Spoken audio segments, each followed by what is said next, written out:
Hello students, welcome to my YouTube channel Moonlight English Classes. आज का class जो हम आज पढ़ाने जा रहे हैं, आप लोगों को बतलाने जा रहे हैं, आज के क्लास में प्रोनाउन का जो भी काइंड्स है 11 काइंड्स जो हम बतलाए हुए थे, 11 काइंड्स में आज 9, 10 और 11 मतलब आज के क्लास में बिल्कुल आज प्रोनाउन एंड कर देना है और कल के क्लास से वर्ब स्टार्ट कर देना है। तो चलिए अभी हम जानते हैं पहले 9 में क्या है कि इंटरोगेटिव प्रोनाउन। इंटरोगेटिव कहने ही से स्पष्ट होता है कि क्वेश्चन, प्रश्न, ऐसा सर्वनाम जिससे प्रश्न का पता चलता हो, प्रश्न पूछा जाता हो। The pronoun which asks question to know something, मतलब ऐसा सर्वनाम जो आस्क क्वेश्चंस, जो प्रश्न पूछता हो टू नो समथिंग, कुछ जानने के लिए।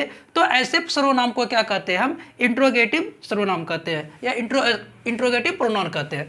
चलिए देखते हैं कि मैंने जो डिफिनेशन जो हम यहाँ पर लिखे हैं कि वन विच वह जो आस्क्स पूछता है, क्वेश्चंस प्रश्न को, टू नो जानने के लिए, समथिंग कुछ, इन द सेंटेंस वाक्य में। टोटल डिफिनेशन देखते हैं कि one which asks questions to know something in the sentence, वह सर्वनाम जो कुछ जानने के लिए वाक्य में प्रश्न पूछता है, तो उसको हम क्या कहते हैं? इंट्रोगेटिव से प्रोनाउन या क्वेश्चन प्रोनाउन। जैसे WHO हु माने क्या होता है? कौन। WHAT व्हाट माने क्या? WHICH विच, है ना। WHY whom, whose, etc। जैसे हु आर यू, आप कौन है? हु आर यू, आप कौन है। फिर व्हाट इज योर नेम, तो ये हु, व्हाट, विच, वाई, इस सबसे क्या है? प्रश्न किया गया है कुछ जानने के लिए। जैसे हु आर यू, आप कौन है, तो जानना चाहते हैं कि आप कौन है। फिर है व्हाट इज योर नेम, आपका नाम क्या है। यहाँ know about your name in the sentence. The questioner जो भी प्रश्न पूछता है कि he wants to know about your name, वो आपके नाम के बारे में जानना चाहता है। सिमिलरली यहाँ पे है कि विच इज योर पेन, ये पेन है ना, कौन सा आपका कलम है। Why are you going there, आप वहाँ क्यों गए थे, है ना, गए हैं। अब नेक्स्ट देखते हैं, इंट्रोगेटिव सर्वनाम आप लोगों का समझ में आ गया होगा। अब देखते हैं नेक्स्ट अगला जो 10 पॉइंट है, एक्सक्लामेटरी। एक्सक्लामेटरी का नहीं से स्पष्ट होता है। जैसे एक्सक्लामेटरी सेंटेंस हम पढ़ाए हुए थे, सिमिलरली वहाँ पे एक्सक्लामेटरी सेंटेंस में जैसा मतलब क्या होता है कि अचानक मन के भाव का पता चलता है।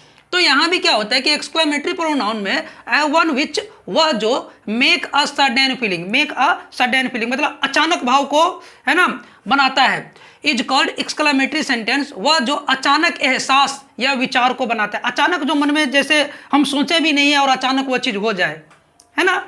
तो ऐसे सर्वनाम को क्या कहते हैं? एक्सक्लामेटरी, है ना, प्रोनाउन के अंतर्गत हम रखते हैं। जैसे क्रिकेट देख रहे हैं और वहाँ पे सचिन तेंदुलकर बैटिंग कर रहे हैं और अचानक वो ऐसा शॉट लगा दे, तो उसे देखकर मतलब सोच भी नहीं सकता है कि ऐसा शॉट लग सकता है, और अचानक लग जाए तो मन में क्या भावना उत्पन्न होती है कि what A lovely shot from Sachin Tendulkar, है ना। फिर जैसे व्हाट एन एक्सीलेंट आइडिया, जब 10 आदमी मिल करके एक विचार करते हो, किसी चीज़ पे मंथन करते हो और अचानक किसी के माइंड से, किसी के जुबान से ऐसा बात निकल जाए जो हर एक के बात से ऊपर हो जाए, और तो वहाँ पे क्या माइंड में अचानक आता है? व्हाट एन एक्सीलेंट आइडिया, कितना अच्छा विचार है आपका, कितना अच्छा आप जो है ना ये बात यहाँ पे रखे हैं। तो वो सोच भी नहीं सकते और अचानक वो चीज़ मन में, है ना, आए और वो बाहर निकल जाए। जैसे व्हाट ए नाइस पेन। तो इस तरीके से हम देखते हैं कि यहाँ पे जो व्हाट हु विच वाई जो किया गया है, तो लास्ट में, है ना, इंट्रोगेटिव, है ना, क्वेश्चन मार्क दिया गया है। यहाँ पे क्या है? क्वेश्चन मार्क है, और यहाँ पे क्या है? Sign of exclamation. यहाँ सेंटेंस के अंत में क्या देते हैं? साइन ऑफ एक्सक्लामेशन देते हैं। तो इस तरीके से इंट्रोगेटिव सेंटेंस और एक्सक्लामेटरी सेंटेंस दोनों अब समझ में आ गया होगा। अब नेक्स्ट देखते हैं कि रिमोट प्रोनाउन। रिमोट प्रोनाउन क्या है? रिमोट कहने से स्पष्ट हो रहा है कि कंट्रोल, रिमोट कहने से स्पष्ट हो रहा है रिमोट, है ना, कंट्रोल। तो चलिए अब नेक्स्ट देखते हैं रिमोट प्रोनाउन। देखते हैं कि रिमोट प्रोनाउन, रिमोट कहने से स्पष्ट हो रहा है कि कंट्रोल, रिमोट कहने से स्पष्ट हो रहा है कंट्रोल।